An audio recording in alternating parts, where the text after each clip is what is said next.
Kabanata 35, Cancel. Tahimik lamang ako nang tumigil ang sasakyan sa tapat ng mansyon.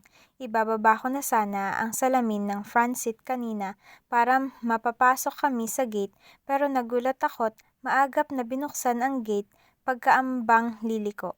The guards knows his car. Thanks, sabi ko at binuksan ang pintuan. Tahimik lang din siya. Sinarado ko ang pinto nang di siya tinitingnan. But I know he's looking at me the whole time. Kahit noong naglakad na ako patungo sa mansyon. Hindi ako nakaramdam ng gutom pero nang nakarating ako sa kusina at nakitang may pagkain, ay ilang sandali muna akong umupo roon para kumain. Binalikan ko ang nangyari kanina. It all happened so fast. Mabuti na lang at hindi na kami nag-away pa. I was able to control my emotions. I'm glad I did it. Hindi na mas lumala pa ang away lalo na't kasalanan ko pa naman. I wonder if he'll be alright kahit na hindi siya umalis patungong Iloilo. Paano iyon trabaho niya? Will he blame me for staying? Napag-utusan siya ni Papa na bantayan kami. Kahit na tungkol kay Stav ang usapan nila, parang kasali na rin itong nangyari ngayon. Or maybe, he'll go to Iloilo tomorrow instead. Pinagpaliban niya na lang. I sighed. Kinuha ko ang aking pinggan at hinugasan na sa sink. Tahimik ang buong bahay. Kahit anong linis siguro ng mga empleyado sa hotel ay hindi pa maayos ang sala dahil sa mga alikabok galing sa tinatrabahong mansyon. Nilagpasan ko ang sala at dumiretso na ako sa hagdanan paakyat. My heart feels light. I'm sure it's because of the trip. Natuklasan kong kailangan ko nang ipaubaya ang lahat.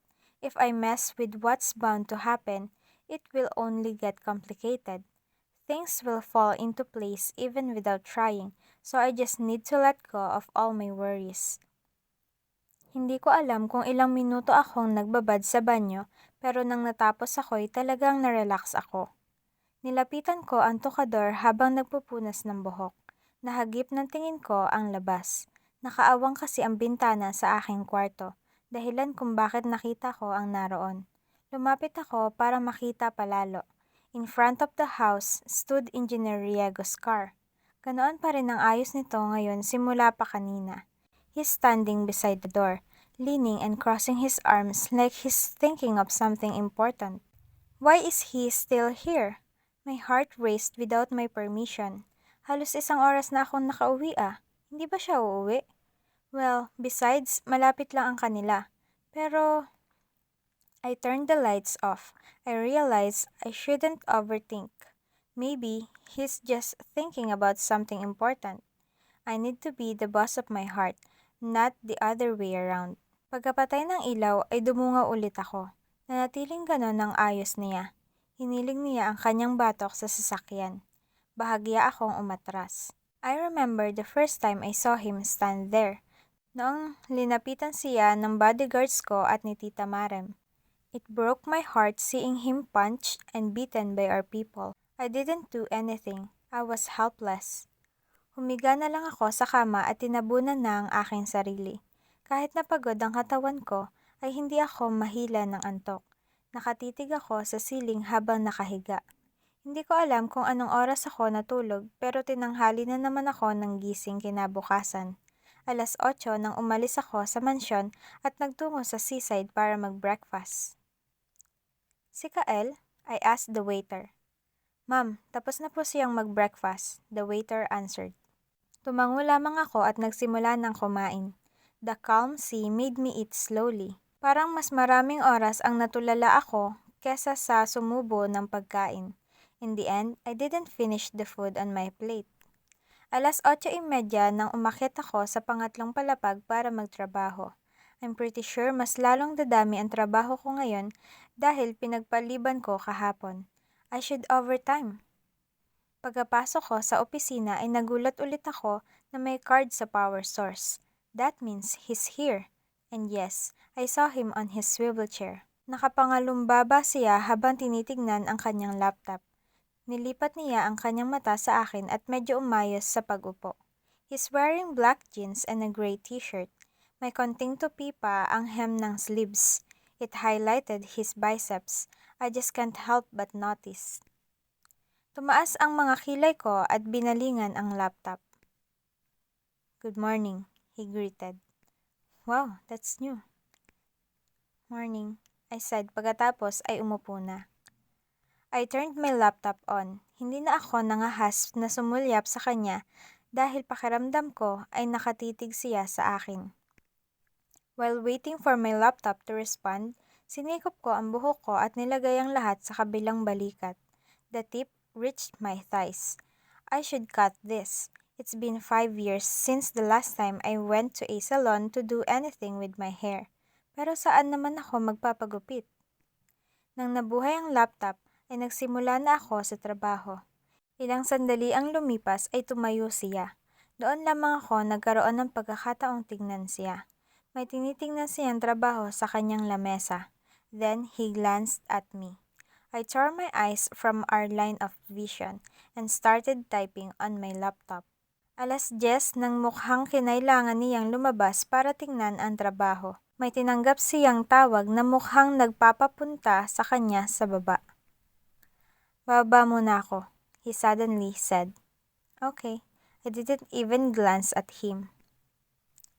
"Dito ka ba magla-lunch?" "Hindi, sa seaside." "Okay. Mga anong oras?" Hindi ko na napigilan.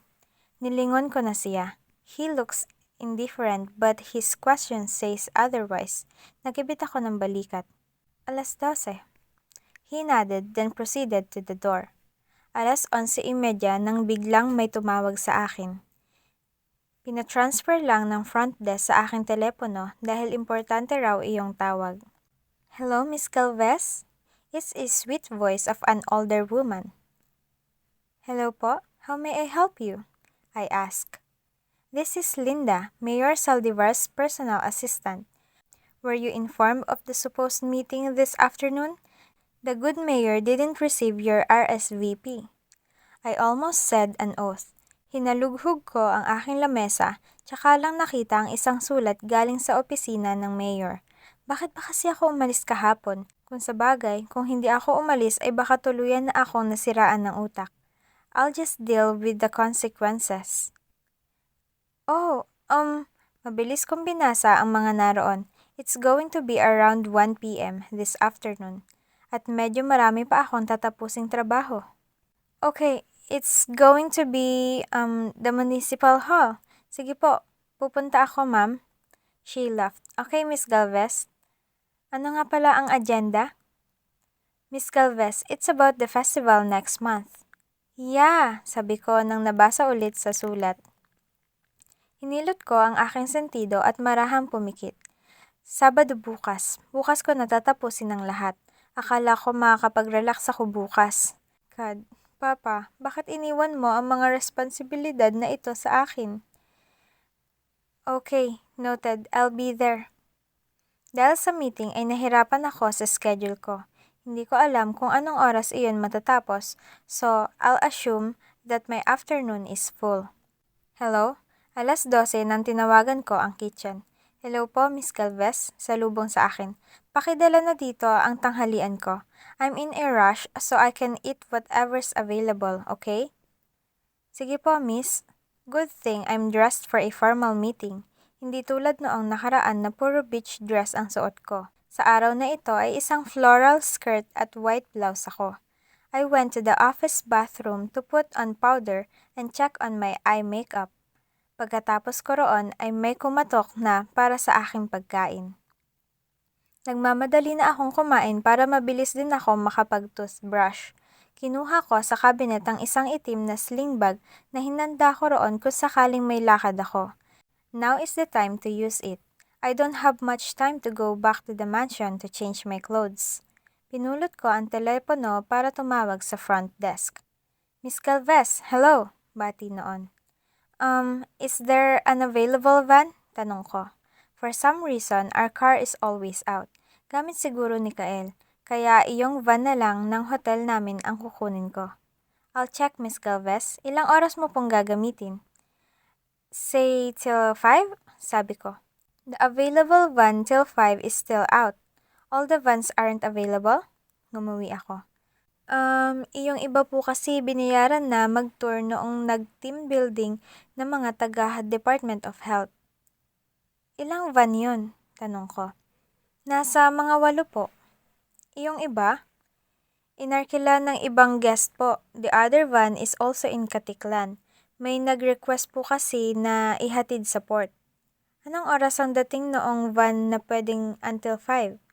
Siguro mga 1:30. But I'll double check. I'll text the driver right now. Anong oras mo po kailangan? 1:00 sana. Call me kapag natawagan mo na ang driver. Yes po. I put the phone down. Hindi na ako makaupo dahil nakatatak na sa isip ko ang pag-alis.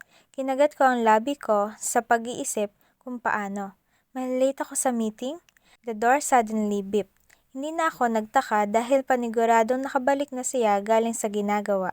Hindi naman siya dumiretso sa lamesa, dahilan kung bakit ako napatingin. Hindi ka bumaba, he said calmly. Yap, pinahatid ko na lang dito ang pagkain. May meeting ako, sabi ko. Tumango siya at nanatiling nakatayo malapit sa pintuan.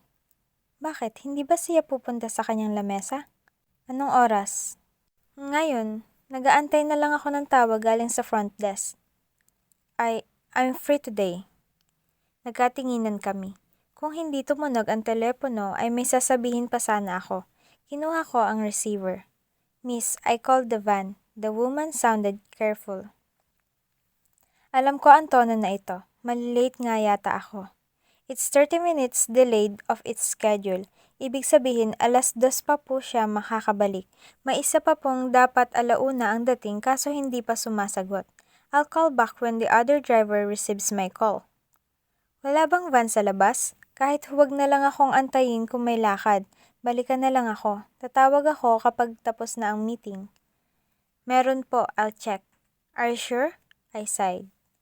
Opo, marami po sila kapag hindi ka hihintayin. Okay, bababa na ako.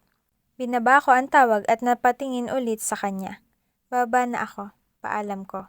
Humakbang siya palapit sa akin. Medyo natigil ako sa paglalakad. Mabuti na lang din at nalingunan ko ang laptop na hindi ko pa napapatay. I can drive you to your meeting today. Wala akong ginagawa. He told me again. Huh? What about the building? Hindi ko siya binalingan. Walang masyadong isa-supervise ngayon. Maayos ang trabaho. He explained. Hindi na. May driver naman ako, sabi ko. Just when I was about to close the laptop, may biglang nag-FaceTime. I can stop it kung hindi lang si Papa ang tumatawag. Hindi siya madalas tumatawag ng ganitong oras. Madalas ay dinner, kung kailan nariyan din si Kael. I need to answer this. Pa, salubong ko. My father is sipping a shake with a little umbrella on the side. Sa likod niya, nakikita ko ang iilan pang bakanteng sun lounger. I can see that he is enjoying his stay. Gusto ko pa sanang tuksuhin kung hindi lang ako nagmamadali. Snow, are you going out? He probably noticed my bag. Yeah, I have a meeting with the mayor and some Department of Tourism officials, sabi ko. Oh, it's that time of the year. Nga pala, your Tito Solomon gave me a very short notice of his arrival. Hindi ako agad nakapagsalita. What is it now? He'll be in Calibo, 5 p.m. today. Can you request a van to pick him up o ikaw na lang? He didn't use a chopper, I noted. You know your Tito Solomon, low profile ang gusto. He then sipped on his shake. Nakibit ng balikat ang aking ama. Saan ang meeting? Sa bayan? Anong oras ba matatapos? You can just go and pick him up after the meeting. Nahihirapan na nga akong makakuha ng van, may kailangan pang sunduin? And goodness, I don't have time to check who's going to be available on or beyond 5. Surely, hindi pwedeng 5:00 ako babiyahe dahil nasa mga 1 oras o higit ang patungo roon. Bakit siya sa Calibo? Napatanong ako. You ask him when he gets there. It's a short notice. I hope you can do something for your tito. He waved at me and then the line went blank. Napasinghap ako sa responsibilidad na nakaantabay. Hindi naman mabigat pero sa sobrang packed ay nahihirapan ako. I can drive all the way to Calibo later. Engineer Riego firmly said. Kinagat ko ang labi ko. Talagang nakakapanghinayang ang offer niya pero ayoko siyang abalahin. As much as I want the convenience he can offer, ayoko nang mag-isip ng kung ano. Nadala na ako. Hindi niya ako pinapaasa. Sadyang umaasa lang ako. The heart that loves can't just love alone. It hopes too. And I don't want to hope. I'm sick of it. Hindi na, engineer. Nakakahiya naman. Ayaw ko maabala ka pa. Naglalakad na ako patungo sa pintuan nang nagsalita siyang muli. May kailangan akong puntahan sa munisipyo. Mas mabuti pang magsabay na lang tayo. Pagkasabi niya noon ay binuksan niya ang pintuan at nauna na siyang lumabas. Natigilan ako sa ginawa niya. No, I can't. Bumaba kaming pareho pero determinado akong sumakay sa aming van. Tahimik kami sa elevator. I think he already assumed that I'm going with him. I won't. No. Sabay kaming lumabas ng hotel. Sinalubong agad ako ng mga bellboy at mga driver. Lumapit ang babae sa front desk sa akin habang si engineer ay abala sa pagtatawag sa valet parking. Miss Galvez, unfortunately, the van I'm talking about can't be here yet. Nasiraan po yata sila sa kalapit na probinsya. Ang susunod na van ay 2:00 pa ang dating. Okay, can you get me an available van? Iyong ngayon lang, tapos aalis mamaya pagkatapos akong ihatid. 2:00 dadating iyong available, hindi ba? Ipadiretso mo na lang siya sa munisipyo dahil pupunta ako ng Kalibo para sunduin ang aking tiyuhin. Oh, okay, Miss Galvez. The valet handed Engineer Riegos key. Pinatunog niya ang kanyang sasakyan at nilingon na ako. I looked away while I'm standing in front of the driveway waiting for the high A's. Damn it. Parang may nagbabara sa lalamunan ko habang nagkukunwaring nakatingin sa malayo. When the van blocked my vision, I immediately saw a bellboy open the passenger seat. Isang hakbang na lang at makakapasok na ako. Huminga ako ng malalim at pumasok na sa loob. The bellboy closed the door. Nilingon ko si Engineer Riego na nakatayo pa rin sa gilid ng kanyang sasakyan. He looks serious. Nakatitig siya sa van at medyo madilim ang ekspresyon. Hindi pa kami umaalis dahil may mga pinal na bilin pa ang isa pang driver sa driver ko. So, kailangan 1:30 ha? Sabi noong nasa labas. 1:15 na ah, sabi ng driver ko. Wala bang ibang pwede? Ako na ang susunod sa kanila roon. Ihatid lang para hindi magalit ang guest. Suminghap ako at mabilis na nagdesisyon. It's summer, peak season.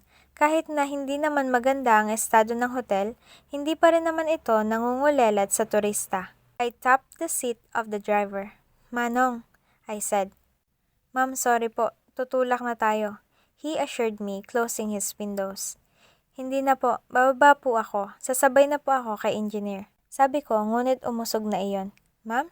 Mabilis kong hinampas muli ang kanyang upuan. Itigil mo, Manong. Kay engineer na lang ako sasakay. Sabi ko muli. Agaran ang pagtigil niya sa van, muntikan na akong tumilapon. It's not his fault. Agaran din ang pagsisisi niya at ang paghingi ng kapatawaran. Sorry po, ma'am.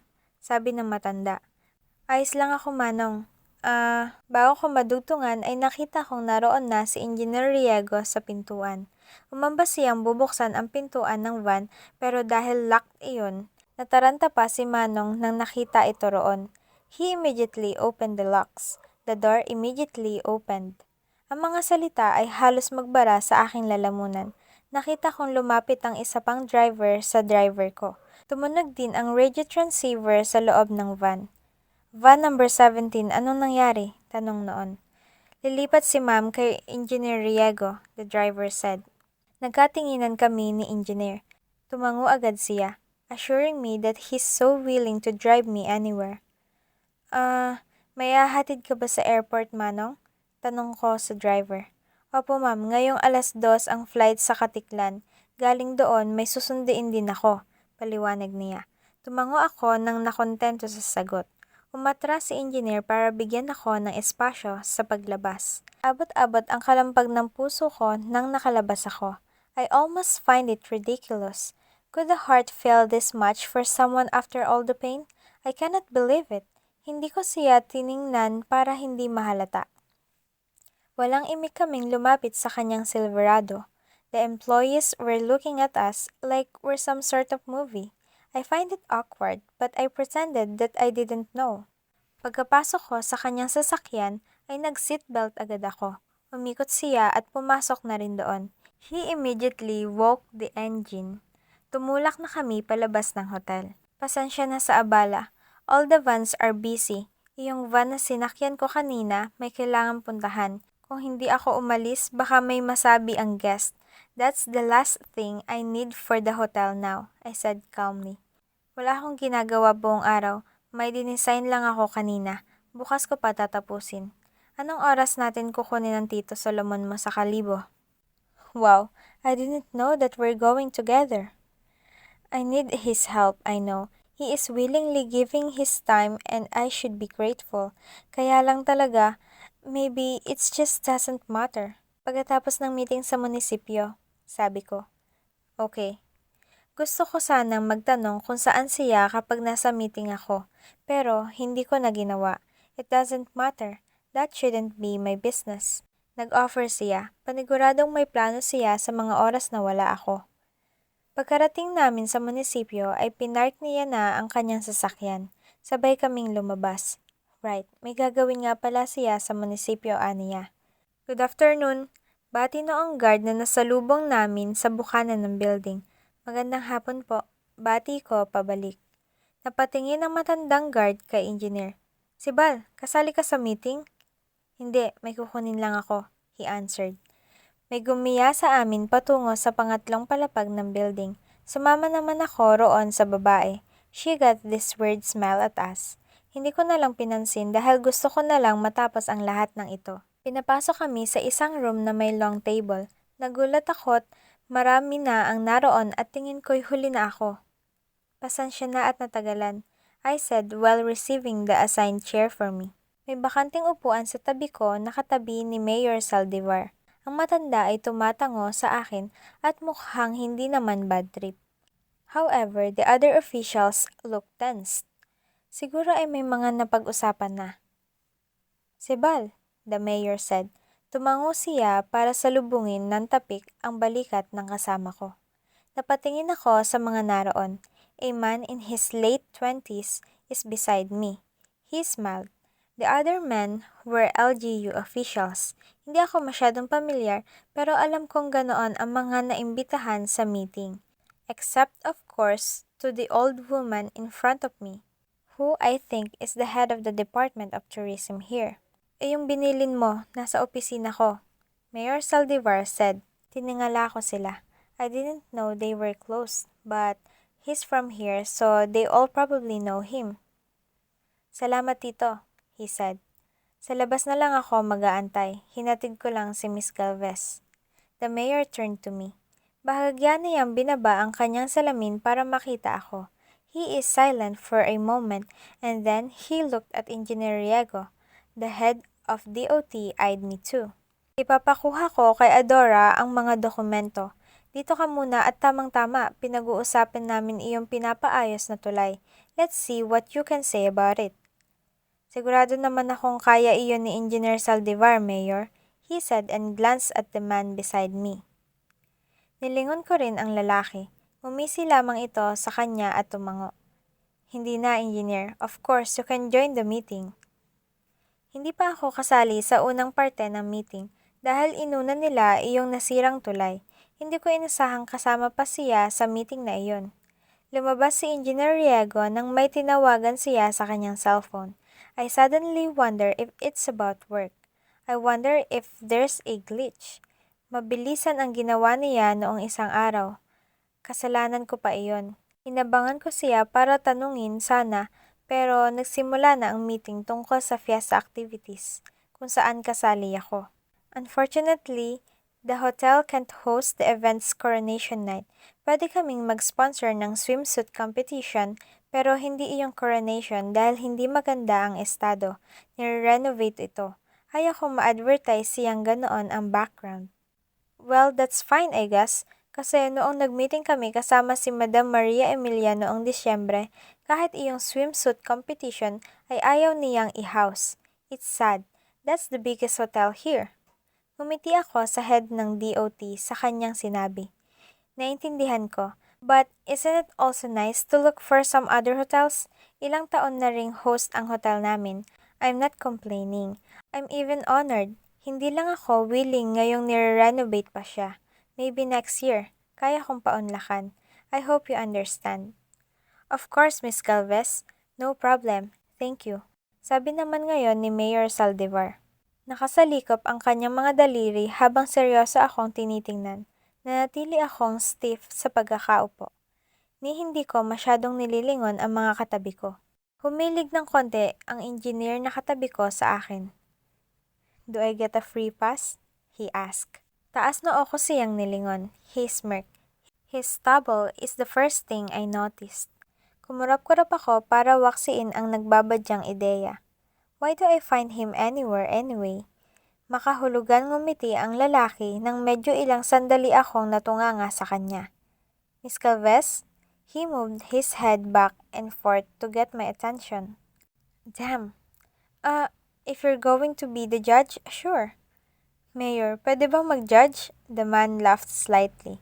Tumawa rin ako. Not sure if he wants to go for the pageant girls or someone else. Ikaw talaga. The mayor laughed with him. Stop fooling around or I'm gonna plan out your wedding with someone I know. Tumigil sa pagtawa ang lalaki. Nagulat ako nang biglang tumayo ang katabi ko. Now that he's standing, I realized something. Mag-aalas 4 na. Kailangan pa naming sunduin si Tito Solomon. Kung wala na kaming ibang pag-uusapan, ay makikiusap na ako kung pwede nang umalis. Nasabi ko na sa kanila kung anong maitutulong ko sa festival. Magkakaroon kami ng promo at kung ano-ano pang pakulo to boost the tourist popularity. Kukunin ko na ang mga dokumento, Mayor. May lakad pa kami ni Snow. Ayaw kong mahuli. Para akong nabilaukan sa tinawag niya sa akin. Lumipat ang malamig niyang mga mata sa akin pagkatapos ay bumalik din agad sa natatawang Mayor. Sige, you may now go. Anyway, ang i-discuss namin ngayon ay iyong mga solusyon na lang sa maaaring maging problema pagdating ng fiesta. Thank you, Mayor Saldivar. Tumayo ako. Tumayo rin si Mayor at naglahad ng kamay. Kinamayan ko si Mayor, ang kanyang anak, iyong DOT head at iba pang mga opisyales na naroon. Nape-pressure pa ako. Gusto ko pa sana makipagngitian at makipagkwentuhan, ngunit naroon na sa pintuan si Engineer Riego. He's holding the door for me, anticipating my walk out with his grim expression. Huminga ako ng malalim nang nakalabas kaming pareho sa conference room. Dito po, sabi noong sekretarya at sumunod kami patungo sa opisina kung saan iyong mga dokumentong hinihingi ni Engineer Riego. Nauna ako. Nasa likod ko siya habang sumusunod kami sa sekretarya. Muntik mo na makalimutan ng tito mo. He noted. Tumango ako.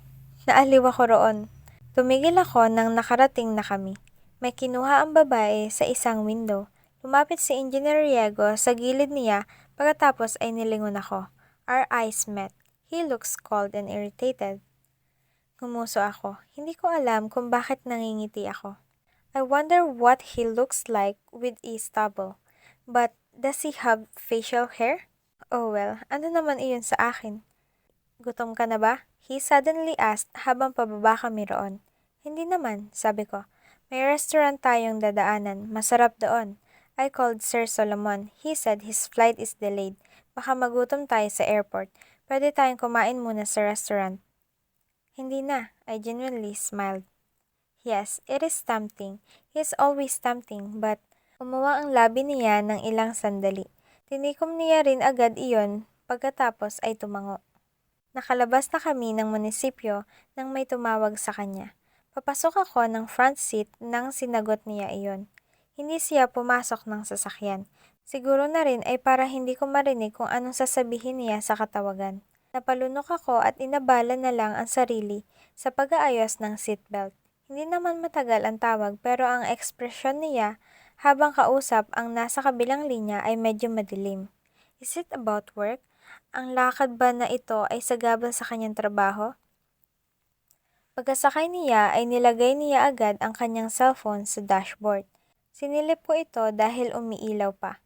Buhangin ang kanyang wallpaper. Wala namang text. Sino kayang katawagan niya? Kung may trabaho kang tatapusin o meeting na pupuntahan, unahin mo na lang. Ihatid mo na lang ako sa The Coast para makasakay ako ng van galing doon, sabi ko. Umiling siya. Pinaandar ang sasakyan. Seriously, engineer, you don't have to do this one. I understand if you have meetings coming. I don't want to disturb your work. This is just minor things. Sumulyap siya sa akin. Wala akong meeting. Ngumuso ako. No, really. I know your workmates are already calling you for a meeting. I canceled our reservation on that restaurant, Miss Galvez. Iyon iyong tumawag para kumpirmahin, hindi iyon trabaho. Oh. Kinagat ko ang labi ko at nilingon ang kalsada. Niliko niya ang silverado at tinutok na sa highway pakalibo. Damn.